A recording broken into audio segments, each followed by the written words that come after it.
പ്രൈസ്തലോ ദൈവനാമം ഉണ്ടായിരിക്കട്ടെ. കർത്താവിൻ്റെ സന്നിധിയിൽ രാവിലെ കാലമായിരിക്കുമ്പോൾ പ്രിയ ദൈവമക്കളെ, ഇന്നത്തെ ചിന്തയ്ക്കായി എടുത്തിരിക്കുന്ന തിരുവചനം അപ്പോസ്തലനായ പൗലോസ് കൊരിന്ത്യർക്ക് എഴുതിയ 1-ാം ലേഖനം 12-ാം അധ്യായം 18-ാം വാക്യം. ദൈവമോ തൻ്റെ ഇഷ്ടപ്രകാരം അവയവങ്ങളെ ശരീരത്തിൽ വെവ്വേറെയായി വെച്ചിരിക്കുന്നു. നോക്കൂ, കർത്താപ്പച്ചൻ്റെ ഇഷ്ടപ്രകാരമാണ് ഹല്ലേലൂയ നമ്മുടെ അവയവങ്ങളെ ഓരോ സ്ഥാനത്തും ആക്കി വെച്ചിരിക്കുന്നത്. ഹല്ലേലൂയ. അതുകൊണ്ട് നമ്മുടെ അവയവങ്ങൾ ഹല്ലേലൂയ എന്തിനൊക്കെ ഉപയോഗിക്കണം, അതാണ് ഇന്നൊന്ന് ചിന്തിക്കുവാൻ ആഗ്രഹിക്കുന്നത്. നമ്മുടെ ഇഷ്ടത്തിനനുസരിച്ച് എന്തും ചെയ്യാമെന്നുള്ള ആ ഒരു പ്രവണത നമ്മിൽ നിന്ന് നാം മാറ്റിവെക്കണം. അതായത് ഇന്ന് നാം ചിന്തിക്കാൻ പോകുന്നത് നമ്മുടെ അവയവങ്ങൾ ഹല്ലേലൂയ എങ്ങനെയൊക്കെയാണ് നാം സൂക്ഷിക്കേണ്ടത്, എന്തിനൊക്കെ നമ്മൾ ഉപയോഗിക്കണം എന്നുള്ളതാണ്. ഒന്നാമത് നമുക്കൊന്ന് കണ്ണു നോക്കാം. കണ്ണ് സങ്കീർത്തനം 119-18 വാക്യത്തിൽ പറയുന്നു, നിന്റെ ന്യായപ്രമാണത്തിലെ അത്ഭുതങ്ങളെ കാണേണ്ടേനെ എൻ്റെ കണ്ണുകളെ തുറക്കണമേ.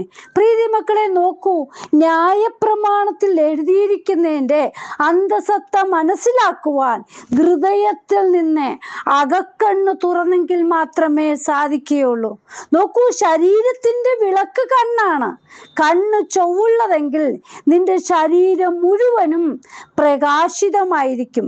കണ്ണ് കേടുള്ളതെങ്കിലോ നിന്റെ ശരീരം മുഴുവനും ഇരുണ്ടതായിരിക്കും. നോക്കൂ, ദൈവത്തിന്റെ കരുതലിനെ കുറിക്കുന്നതാണ് ഈ കണ്ണ്. ഹല്ലേലൂയ. കർത്താവിന്റെ കണ്ണ് നീതിമാന്മാരുടെ മേലുണ്ട്. ഹല്ലേലൂയ. മനുഷ്യന്റെ മനസ്സിൽ മോഹം ജനിപ്പിക്കുന്നത് കണ്ണ. അതുകൊണ്ട് ഉൽപ്പത്തി പുസ്തകം 3-ാം വാക്യത്തിൽ നാം കാണുന്നുണ്ടല്ലോ, വൃക്ഷഫലം കാണുവാൻ ഭംഗിയുള്ളതെന്ന് സ്ത്രീ കണ്ടു. നോക്കൂ, കൺമോഹം മനുഷ്യനെ പാപത്തിലേക്ക് തള്ളിവിടുന്നു. അതുകൊണ്ട് ഹല്ലേലൂയ നാം നമ്മുടെ കണ്ണുകളെ നിയന്ത്രിക്കണം. ഹല്ലേലൂയ. അടുത്തതായിട്ട് ചെവി. യെശയ്യാ പ്രവാചകന്റെ പുസ്തകം 50-ാം അധ്യായം 5-ാം വാക്യത്തിൽ പറയുന്നുണ്ട്, യഹോവയായ കർത്താവ് എൻ്റെ ചെവി തുറന്നു, ഞാനോ മറുത്തു നിന്നില്ല, പിന്തിരിഞ്ഞതുമില്ല. ഹല്ലേലൂയ.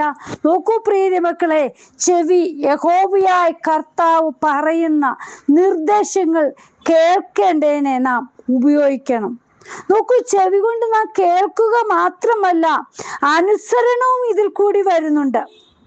ദൈവം ചെവി തുറന്നെങ്കിൽ മാത്രമേ പരിജ്ഞാനത്തോടും ശക്തിയോടും അനുസരണത്തോടും കൂടെ ദൈവവചനം കേൾക്കുവാൻ കഴിയുകയുള്ളൂ. ഹല്ലേലൂയ. നോക്കൂ, ദൈവം തുറക്കാത്ത ചെവികളുണ്ട്. അതാണ് പരിച്ഛേദന ഇല്ലാത്ത ചെവികൾ. അതുകൊണ്ട് അവർക്ക് കേൾപ്പാൻ കഴിയുകയില്ല. യിരെമ്യാ പ്രവാചകന്റെ പുസ്തകം 6-ാം അധ്യായം 10-ാം വാക്യം. ഹല്ലേലൂയ. അടുത്തതായിട്ട് നോക്കൂ, ഹൃദയം.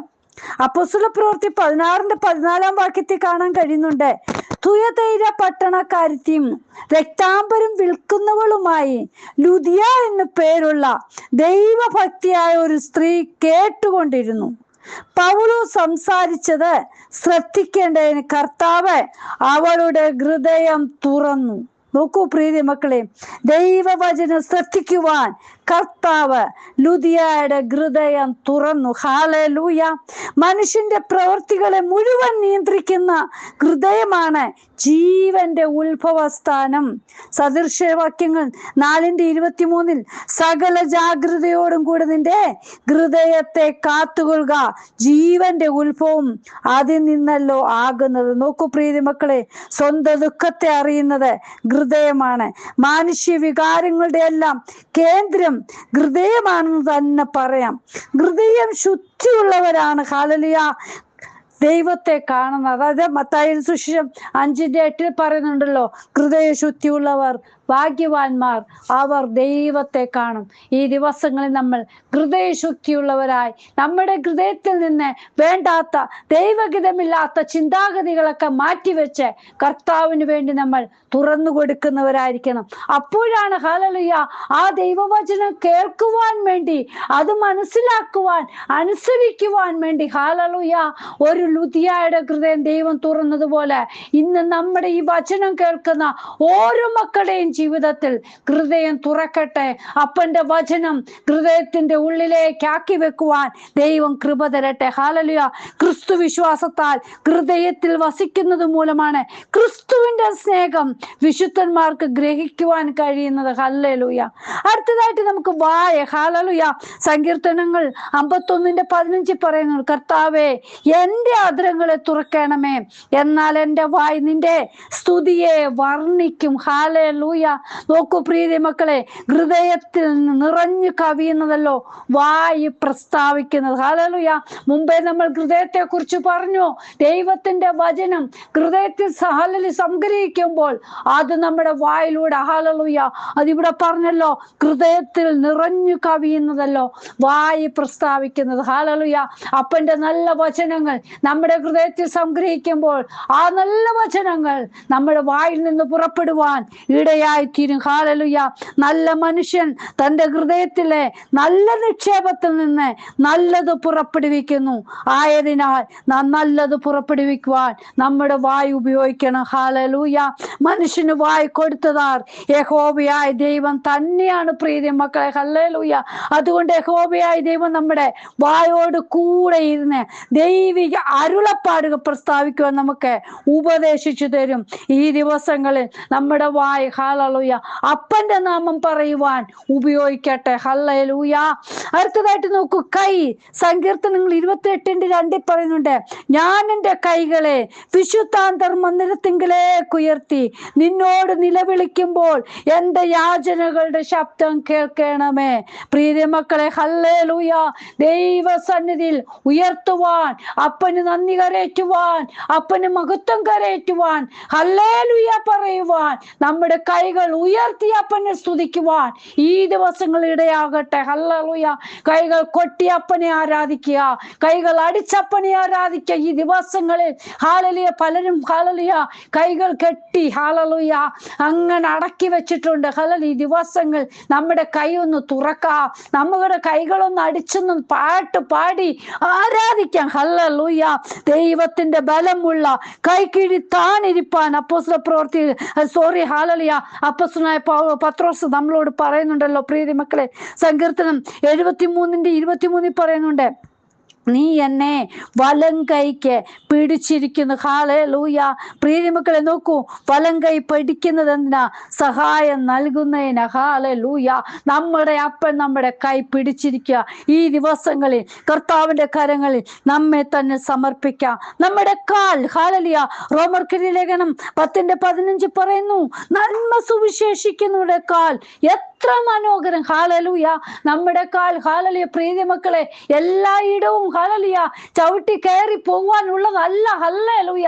യേശുവപ്പന് വിശുദ്ധമായ ഇടങ്ങളിൽ നാം പോകുന്നവരായിരിക്കണം. ഹല്ലേലൂയ. നാം പോയതായ പാത എത്ര പ്രയാസമുള്ളതാണെങ്കിലും നമ്മെ നടത്തിയ ദൈവത്തിന്റെ നാമം ഘോഷിക്കുവാൻ, അതായത് ഹല്ലേലൂയ നമ്മുടെ കാൽ ഉപയോഗിച്ചെങ്കിൽ ഹല്ലേലൂയ ആ കാലിന്റെ വേദനയൊന്നും ഒരു പ്രയാസമായി തോന്നുകയില്ല. ഹല്ലേലൂയ. പ്രിയ മക്കളെ, ഹല്ലേലൂയ മുള്ളുകൾ കല്ലുകൾ നിറഞ്ഞ പലയിടങ്ങളിൽ അനേക ദൈവദാസന്മാർ കയറി ഇറങ്ങി ഹല്ലേലൂയ അപ്പന്റെ സുവിശേഷം പറഞ്ഞിരിക്കുന്നുവല്ലോ. ഈ ദിവസങ്ങൾ അതാണ് പറയുന്നത്, നന്മ സുവിശേഷിക്കുന്നവരുടെ കാൽ എത്ര മനോഹരം. ഹല്ലേലൂയ. ദൈവസന്നിധി നമ്മെ തന്നെ സമർപ്പിക്കാം. നിന്റെ കാൽ നിനക്ക് ഇടർച്ച വരുത്തിയാൽ അതിനെ വെട്ടിക്കളക. ഹല്ലേലൂയ പറഞ്ഞിരിക്കുക, വേണ്ടാത്ത ദൈവഹിതമില്ലാത്ത പാതകളിൽ സഞ്ചരിക്കുവാനുള്ളവരല്ല നാം. ഹല്ലേലൂയ. അങ്ങനെയുള്ളവരെങ്കിൽ ഹല്ലേലൂയ മർക്കോസിന്റെ സുവിശേഷം 9:45 പറയുക, നിന്റെ കാൽ നിനക്ക് ഇടർച്ച വരുത്തിയാൽ. ഹല്ലേലൂയ. ഈ ദിവസങ്ങളിൽ നാം ഹല്ലേലൂയ മറ്റുള്ളവർക്കോ മറ്റുള്ളതോ ദൈവഹിതമില്ലാത്തതിനെ ഇടർച്ച വരുത്തുന്നവരായിട്ടല്ല നമ്മുടെ അവയവങ്ങളെ ഉപയോഗിക്കേണ്ടത്. ഈ ദിവസങ്ങളിൽ സത്യനാമം സുവിശേഷീകരിപ്പാൻ, അപ്പന്റെ വചനം പറയുവാൻ, അപ്പന് പ്രയോജനപ്പെട്ട് ഹല്ലേലൂയ നമ്മുടെ കൈകാലുകളെ നമ്മുടെ നമ്മുടെ ശരീരത്തെ, നമ്മുടെ അവയവങ്ങളെ ഉപയോഗിക്കുവാൻ ഈ ദിവസങ്ങളിടയാകട്ടെ. കർത്താവിന്റെ കരങ്ങളിൽ സമർപ്പിക്കുക. അപ്പ, ഞാൻ എന്നെ സമർപ്പിക്കുന്നു. എനിക്ക് തന്ന അവയവത്തെ അങ്ങയ്ക്ക് വേണ്ടി പ്രയോജനപ്പെടുവാൻ ദൈവമേ ഉപയോഗിക്കണമേ എന്ന് പറഞ്ഞ് ദൈവസന്നി നമ്മെ തന്നെ ഏൽപ്പിക്കുക. അപ്പ, അങ്ങയുടെ കരങ്ങളിലേക്ക് വചനം കേൾക്കുന്ന ഓരോ മക്കളെയും ഏൽപ്പിക്കുന്നു. ഇന്നത്തെ വചനം ഹല്ലേലൂയ അവരുടെ പഞ്ചേന്ദ്രിയങ്ങൾ ഓരോന്നും, അവരുടെ അവയവങ്ങൾ ഓരോന്നും ദൈവനാമ മഹത്വത്തിന് വേണ്ടി ഉപയോഗിപ്പാനിടയാക്കട്ടെ. അപ്പൻ അങ്ങനെ ചെയ്യുന്നതിനായി സ്തോത്രം, യേശുവിൻ നാമത്തിൽ തന്നെ. ആമേൻ. God bless you all. ബിനുവജു, മുംബൈ. ഹല്ലേലൂയ. സ്തോത്രം.